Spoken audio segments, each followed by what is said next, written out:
Hello, everyone, and welcome to our weekly world session. My name's Terryann, and I'm here with Bird. He's down on the computer. He won't come off, so he's just cuddling up to the session. It is January 20th. I can't believe it's already the 20th, 2026. And what we're going to look at today is money. Money is energy and abundance. We're also going to look at opportunities for those of you who are looking, it doesn't matter if it's work, if it's moving, if it's friendships, if it's relationships, whatever it is, we want to open up opportunity. And for money, we're going to look at unblocking those those blocks that are within the nervous system, the body, mind. They're ancestral as well. You might not even be completely aware of them, that we want to unblock to get the focus on abundance flowing through. Now, abundance can come in many ways. We want to work with money, but we also want to acknowledge that the abundance of energy can be the abundance of someone in your family making a lot of money and they help you out. It can be the abundance of all the work that you do and somebody just sends you extra money. We want to make sure that those pathways are all opened up so we feel great. And also, no definitive limits, right, to what we are able to get in terms of energy. And we're going to do another subcategory, as I said, which is going to be actually money. All right. So if you feel into your spine and your brain, so which brain? Well, your one big brain. So let's go three separate brains. We're going to run a reset on what abundance means to us. And as we reset, we're going to look at the love of money is the root of all evil. I lack money. I need to work hard to make money. Money is hard to come by. Money flows away from me, all my bills, etc. But I am I got to do it in the positive. But keeping money is difficult. It's difficult to save money. It's difficult to hold on to money. Money's always pouring through my fingers and it doesn't stay and steady. We've got two people in our group today who are the ones who are holding, one is holding, partly money, but opportunity, those opportunities, and the other one's holding us as grounding into the energy of abundance and that flow. And they're going to be our anchor today, and we want to feed back to them. So as much as they're anchoring us, we're going to feed back to them. So we get this sort of pyramid structure of all of us exchanging that energy and allowing that dynamic to move globally as a global matrix. So we are the microcosm for the macrocosm. So some of the lines that are in this matrix of energy are opportunities. So those who need opportunities. Then there's the feeding of abundance and energy going back and forth through those lines.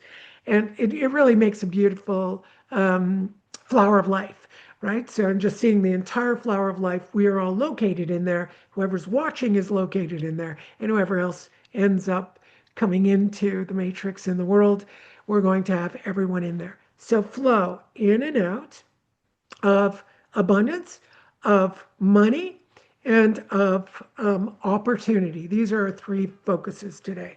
And we want the nervous system. So while the flower of life is holding all of us, we want the nervous system to almost be like popcorn.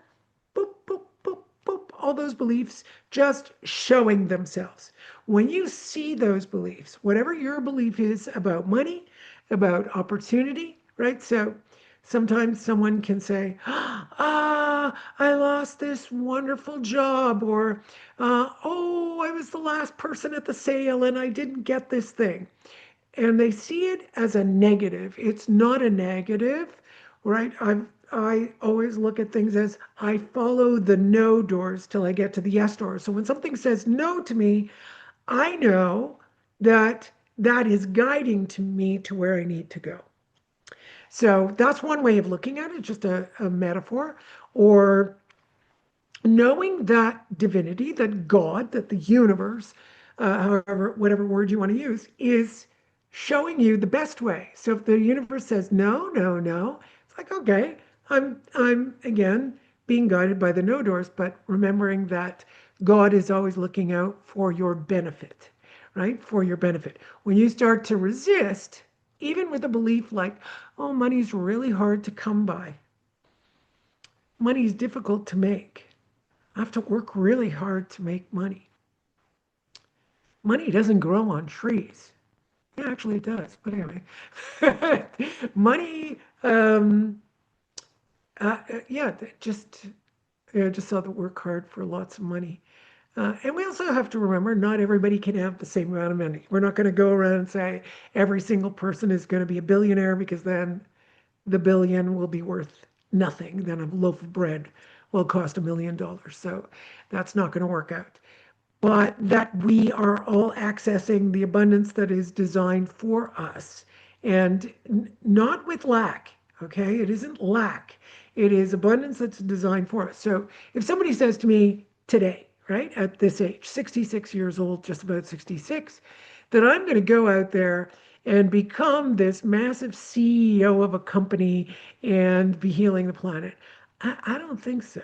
It just doesn't feel like something I want to do. I like personal work, and it suits my nervous system.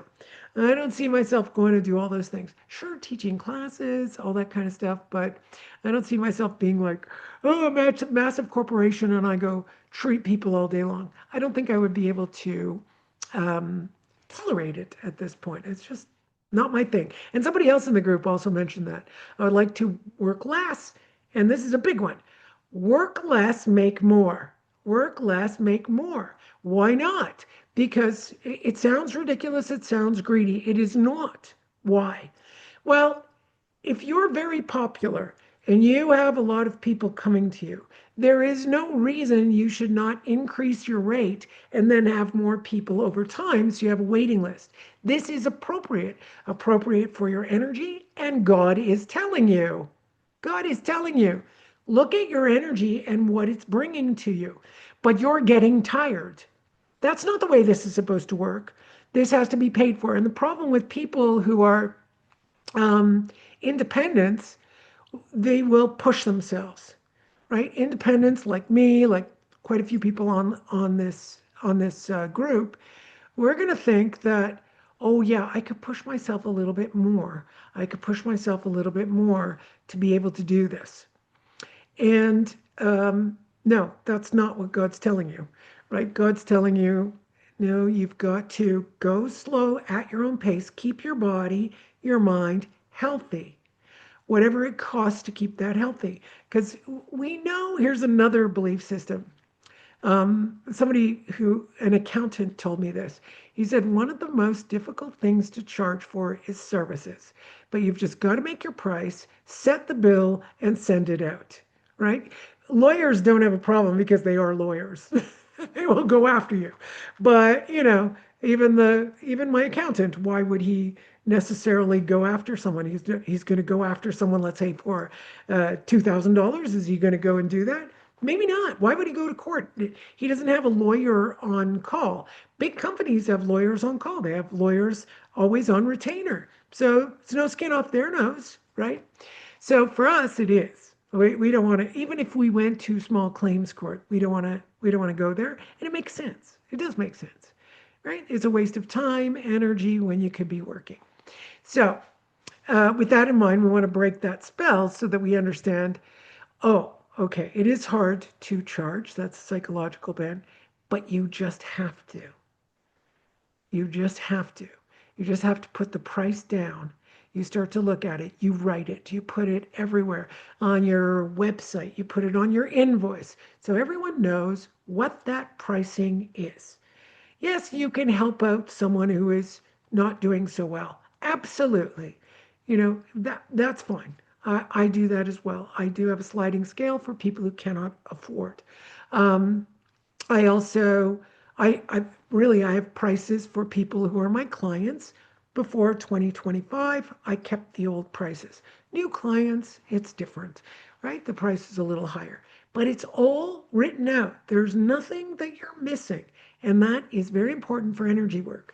We have to make what is our idea tamasic. Once it's tamasic, we don't really change it. So if you look at your schedule is too hectic, time for you to raise your rates so that everyone goes in their particular place, right? So if somebody can't afford your rate, that's fine. They'll go to the person they can afford, while other people who can't afford you will come in. Because remember, there's abundance and movement of energy within the entire flower of life. Okay, I think I got a lot of bits and pieces. Now, there was one more. One of my beautiful gals here that I completely adore. She said, well, abundance doesn't come in money, and we don't need money to help someone else. And it's like, yeah, of course we don't need, like, I don't need money to be on here and help people. Well, maybe I need a little bit to pay for Zoom, but you could do it for free if I had to, right? I could find a way to do it completely for free. So you don't always need the money to help others. So there's another energy abundance that's going back and forth. Now, I did want to focus on money because a lot of people are struggling. It's a struggle time. So we want to create a greater movement of whether it's money, whether it's money that someone helps you with. Like, let's say, oh, I don't have food this week. I know a lot of people who end up without any food. So it's like, okay, I'll be there to help you. There are food banks. There's someone who, can help you out. There's always someone. So we want to open that. So this is opportunity through this matrix, as well as money, as well as abundance. However, that, because everything operates with the energy of money, right? Everything, except probably oxygen, right? Right now, even water needs money. We need to clean that water before we can, unless you can get to a spring, okay, that's great. But sometimes you need money to get in the car to go to the spring, right? So the only thing that's absolutely free right now is oxygen.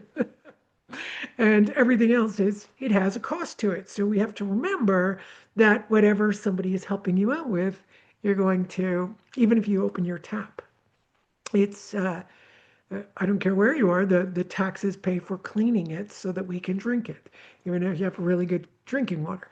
So remember that money is flowing everywhere. And if you ignore it, you're ignoring how much abundance is out there.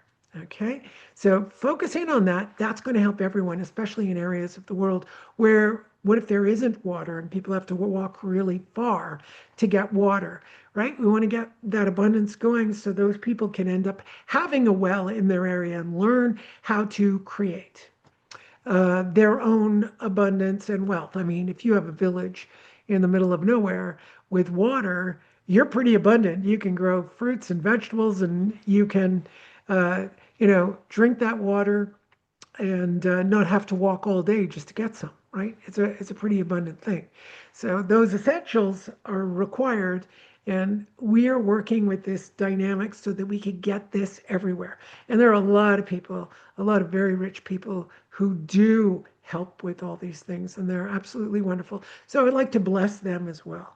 Really just give those very, very wealthy people who are there to help us out.